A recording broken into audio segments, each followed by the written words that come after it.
Om Shanti. Good morning. आज है 20/5/2025 की मुरली। आज की वाणी का सार है, मीठे बच्चे, बाबा आया है तुम बच्चों को अविनाशी कमाई कराने। अभी तुम ज्ञान रत्नों की जितनी कमाई करने चाहो कर सकते हो। प्रश्न है, आसुरी संस्कारों को बदलकर दैवी संस्कार बनाने के लिए कौन सा विशेष पुरुषार्थ चाहिए? उत्तर है, संस्कारों को बदलने के लिए जितना हो सके देही अभिमानी रहने का अभ्यास करो। देह अभिमान में आने से ही आसुरी संस्कार बनते हैं। बाप आसुरी संस्कारों को पहले मैं देही आत्मा हूँ, पीछे यह शरीर।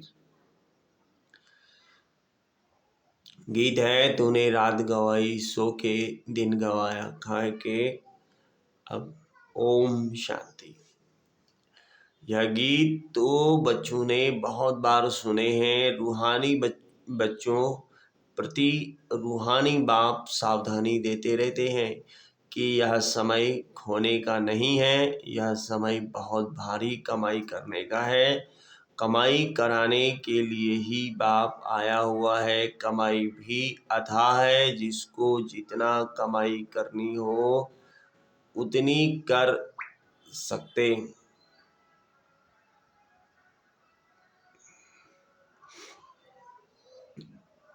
कमाई कराने के लिए ही बाप आया हुआ है। कमाई भी अथाह है, जिसको जितनी कमाई करनी हो उतनी कर सकते हैं। यह है अविनाशी ज्ञान रत्नों से झोली भरने की कमाई। यह है भविष्य के लिए, वह है भक्ति। यह है ज्ञान। मनुष्य यह नहीं जानते कि भक्ति तब शुरू होती है जब रावण राज्य शुरू होता है, फिर ज्ञान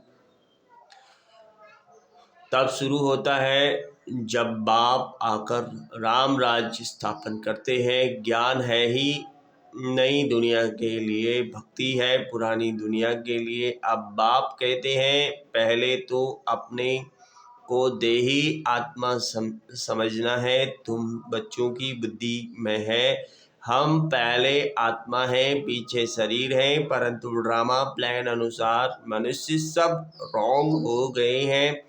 इसलिए उल्टा समझ लिया है कि पहले हम देह हैं, फिर देही हैं। बाप कहते हैं यह तो विनाशी है, इसको तुम लेते और छोड़ते हो। संस्कार आत्मा में रहते हैं। देह अभिमान में आने से संस्कार आसुरी बन जाते हैं। फिर आसुरी संस्कारों को दैवी बनाने के लिए बाप को आना पड़ता है। यह सारी रचना उस एक रचता बाप की ही है।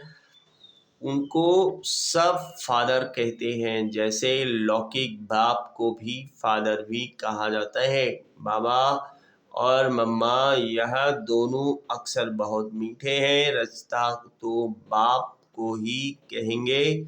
वह पहले माँ को एडॉप्ट करते हैं, फिर रचना रचते हैं। बेहद का बाप भी कहते हैं कि मैं आकर इसमें प्रवेश करता हूँ।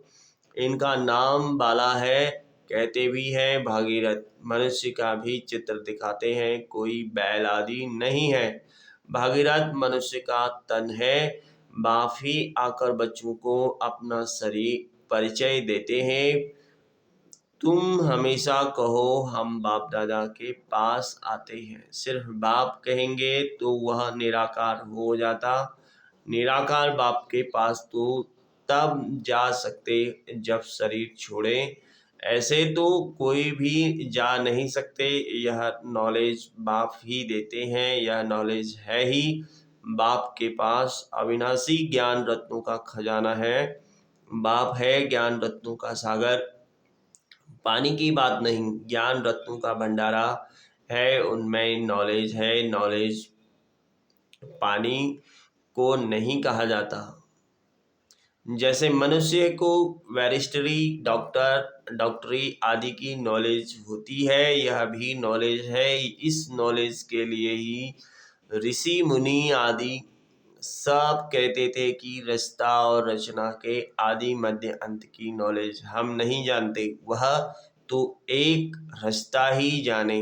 झाड़ का बीज रूप भी वही है, सृष्टि के आदि मध्य अंत का नॉलेज उसमें है। वह जब आए तब सुनाए, अभी तुमको नॉलेज मिली है तो तुम इस नॉलेज से देवता बनते हो, नॉलेज पाकर फिर प्रारब्ध पाते हो, वहां फिर इस नॉलेज की दरकार नहीं रहेगी। ऐसे नहीं कि देवताओं में यह ज्ञान नहीं है तो अज्ञानी है, नहीं, वह तो इस नॉलेज से पद प्राप्त कर लेते हैं, बाप को पुकारते हैं ही है कि बाबा आओ हम पतित से पावन कैसे बने, उसके लिए रास्ता अथवा नॉलेज बताओ। क्योंकि जानते नहीं, अभी तुम जानते हो, हम आत्माएं शांति धाम से आई हैं, वहाँ आत्माएं शांत में रहती हैं, यहाँ आए हैं पाठ बजाने। यह पुरानी दुनिया है तो जरूर नई दुनिया थी। वह कब थी, कौन राज्य करते थे, यह कोई नहीं जानते। तुमने अभी बाप द्वारा जाना है, बाप है ही ज्ञान का सागर, सदगति दाता, उनको ही पुकारते हैं कि बाबा आकर हमारे दुख हरो, सुख शांति दो। आत्मा जानती है परंतु तमोप्रधान हो गई है, इसलिए फिर से बाप आकर परिचय दे रहे हैं। मनुष्य न आत्मा को न परमात्मा को जानते हैं, आत्मा को ज्ञान ही नहीं जो परमात्मा अभिमानी बने। आगे तुम भी नहीं जानते थे, अभी ज्ञान मिला है तो समझते हैं। बरोबर सूरत मनुष्य की थी और सीरत बंदर की थी। अभी बाप ने नॉलेज दी है तो हम भी नॉलेजफुल बन गए हैं। रचना और रचना का ज्ञान मिला है, तुम जानते हो। हमको भगवान पढ़ाते हैं तो कितना नशा रहना चाहिए। बाबा है ज्ञान का सागर, उसमें बेहद का ज्ञान है। तुम किसके पास भी जाओ, सृष्टि के आदि मध्य अंत का ज्ञान तो क्या, परंतु हम आत्मा क्या चीज है वह भी नहीं जानते।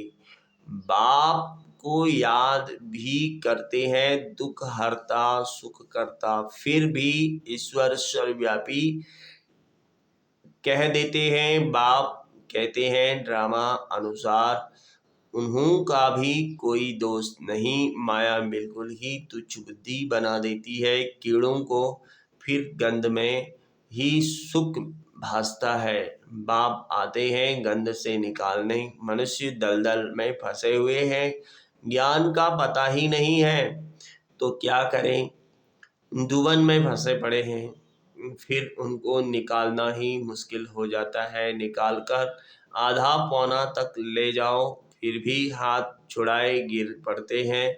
कई बच्चे औरों को ज्ञान देते देते स्वयं ही माया का थप्पड़ खा लेते हैं, क्योंकि बाप के डायरेक्शन के विरुद्ध कार्य कर लेते हैं, दूसरों को निकालने की कोशिश करते हैं, खुद ही गिर पड़ते हैं। फिर उनको निकालने में कितनी मेहनत हो जाती है, क्योंकि माया से हार खाते हैं, उनको अपना पाप ही अंदर खाता है।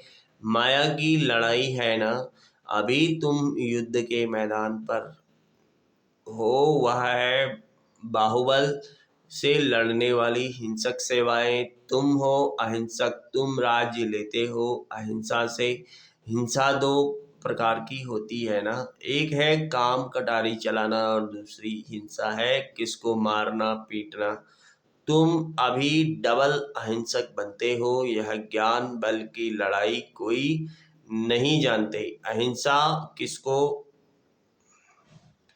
किसको कहा जाता है यह कोई नहीं जानते। भक्ति मार्ग की सामग्री कितनी भारी है, गाते भी है पति पावन आओ, परंतु मैं कैसे आकर पावन बनाता हूँ, यह कोई नहीं जानते। गीता में भी भूल कर दी है तो मनुष्य को भगवान कह दिया है। शास्त्र मनुष्यों ने ही बनाए हैं, मनुष्य ही पढ़ते हैं। देवताओं को तो शास्त्र पढ़ने की दरकार नहीं, वहाँ कोई शास्त्र नहीं होते। ज्ञान भक्ति पीछे है वैराग्य। किसका वैराग्य? भक्ति का, पुरानी दुनिया का वैराग्य है, पुराने शरीर का वैराग्य है। बाप कहते हैं इन आँखों से जो कुछ देखते हो वह नहीं रहेगा। इस सारी चीची दुनिया से वैराग्य है, बाकी नई दुनिया का तुम दिव्य दृष्टि से साक्षात्कार करते हो, तुम पढ़ते ही हो। नई दुनिया के लिए यह पढ़ाई कोई इस जन्म के लिए नहीं है, और जो भी पढ़ाई है वह होती है उसी समय उसी जन्म के लिए। अब तो है संगम, इसलिए तुम तो जानते हो उसकी प्रारब्ध तुमको नई दुनिया में मिलती है। बेहद के बाप से कितनी बड़ी प्रारब्ध तुमको मिलती है, बेहद के बाप से बेहद सुख की प्राप्ति होती है। तो बच्चों को पूरा पुरुषार्थ कर श्रीमत पर चलना चाहिए। बाप है श्रेष्ठ ते श्रेष्ठ, उनके तुम श्रेष्ठ बनते हो। वह तो सदैव है ही श्रेष्ठ, तुमको श्रेष्ठ बनाते हैं। 84 जन्म लेते लेते फिर तुम भ्रष्ट बन जाते हो। बाप कहते हैं मैं तो जन्म मरण में नहीं आता हूँ, मैं अभी भाग्यशाली रथ में ही प्रवेश करता हूँ, जिसको तुम बच्चों ने पहचाना है। तुम्हारा अभी छोटा झाड़ है, झाड़ को तूफान भी लगते हैं, ना पत्ते झड़ते रहते हैं, ढेर फूल निकलते हैं, फिर तूफान लगने से गिर पड़ते हैं। कोई कोई अच्छी रीति फल लग जाते हैं, फिर भी माया के तूफान से गिर पड़ते हैं। माया का तूफान बहुत तेज है, उस तरफ है बाहुबल, इस तरफ है योग बल अथवा याद का बल। तुम याद अक्षर पक्का कर लो। वो लोग योग योग अक्षर कहते रहते हैं, तुम्हारी है याद। चलते फिरते बाप को याद करते हो, इसको योग नहीं कहेंगे तो कहेंगे योग। अक्षर सन्यासियों का नामी ग्रामी है, अनेक प्रकार के योग सिखाते हैं। बाप कितना सहज बतलाते हैं। उठते बैठते चलते फिरते बाप को याद करो। तुम आधा कल्प के आशिक हो, मुझे याद करते आए हो। अब मैं आया हूँ, आत्मा को कोई भी नहीं जानते, इसलिए बाप आकर रियलाइज कराते हैं। यह भी समझने की बड़ी महीन बातें हैं। आत्मा अति सूक्ष्म, अति और अविनाशी है।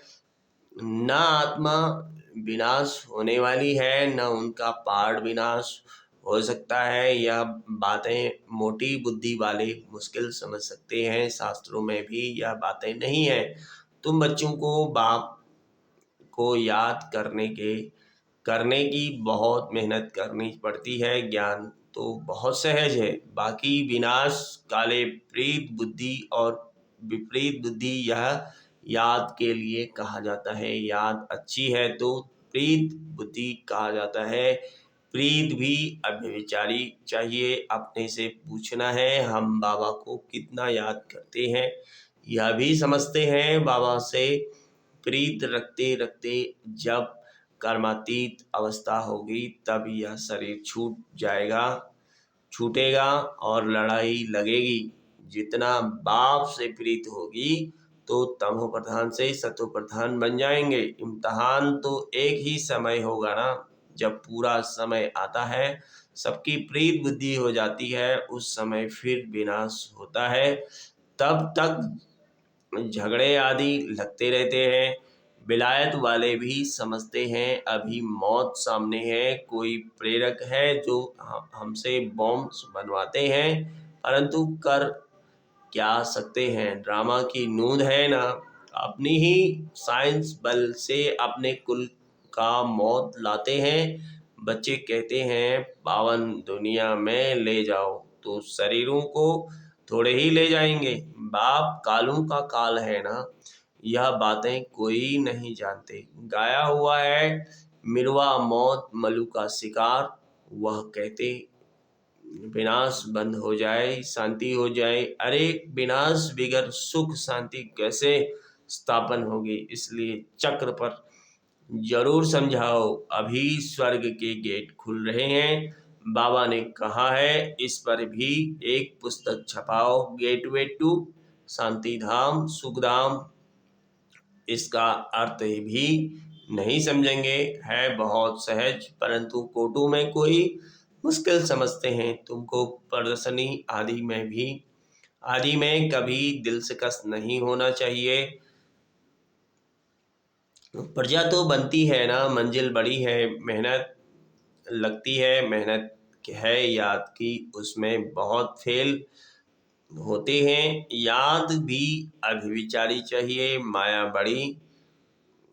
माया घड़ी घड़ी बुला देती है, मेहनत बिगड़ थोड़े ही कोई विश्व के मालिक बन सकते हैं। पूरा पुरुषार्थ करना चाहिए। हम सुखधाम के मालिक थे, अनेक बार चक्र लगाया है। अब बाप को याद करना है। माया बहुत विघ्न डालती है। बाबा के पास सर्विस के लिए समाचार आते हैं।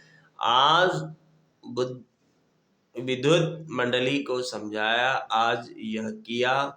ड्रामा अनुसार माताओं का नाम बाला होना है। तुम बच्चों को यह ख्याल रखना है, माताओं को आगे करना है। यह है चैतन्य दिलवाड़ा मंदिर। तुम चैतन्य में बन जाएंगे, फिर तुम राज करते रहेंगे। भक्ति मार्ग के मंदिर आदि रहेंगे नहीं। अच्छा, मीठे मीठे सिकिलदय बच्चों प्रति माता पिता बाप दादा का याद प्यार, गुड मॉर्निंग। रूहानी बाप की रूहानी बच्चों को नमस्ते। हम रूहानी बच्चों की रूहानी माता पिता बाप दादा को याद प्यार, गुड मॉर्निंग और नमस्ते। धारणा के लिए मुख्य सार है, एक बाप से अव्यभिचारी प्रीत रखते रखते कर्मातीत अवस्था को पाना है। इस पुरानी देह और पुरानी दुनिया से बेहद का वैराग्य हो। दूसरा, कोई भी कर्तव्य बाप के डायरेक्शन के विरुद्ध नहीं करना है। युद्ध के मैदान में कभी भी हार नहीं खानी है। डबल अहिंसक बनना है। वरदान है, शुभ भावना से सेवा करने वाले बाप समान अपकारियों पर भी उपकारी भव। जैसे बाप अपकारियों पर उपकार करते हैं, ऐसे आपके सामने कैसी भी आत्मा हो, लेकिन अपने रहम की वृत्ति से शुभ भावना से उसे परिवर्तन कर दो। यही है सच्ची सेवा। जैसे साइंस वाले रेत में भी खेती पैदा कर देते हैं, ऐसे ही साइलेंस की शक्ति से रहम दिल बन अपकारियों पर भी उपकार कर धरनी को परिवर्तन करो। स्व परिवर्तन से, शुभ भावना से कैसी भी आत्मा परिवर्तन हो जाएगी, क्योंकि शुभ भावना सफलता अवश्य प्राप्त कराती है। स्लोगन है, ज्ञान का सिमरन करना ही सदा हर्षित रहने का आधार है। ओम शांति। शुक्रिया बाबा, शुक्रिया। थैंक यू बेटा बाबा, थैंक यू। थैंक यू ड्रामा, थैंक यू बाबा, थैंक यू प्रकृति।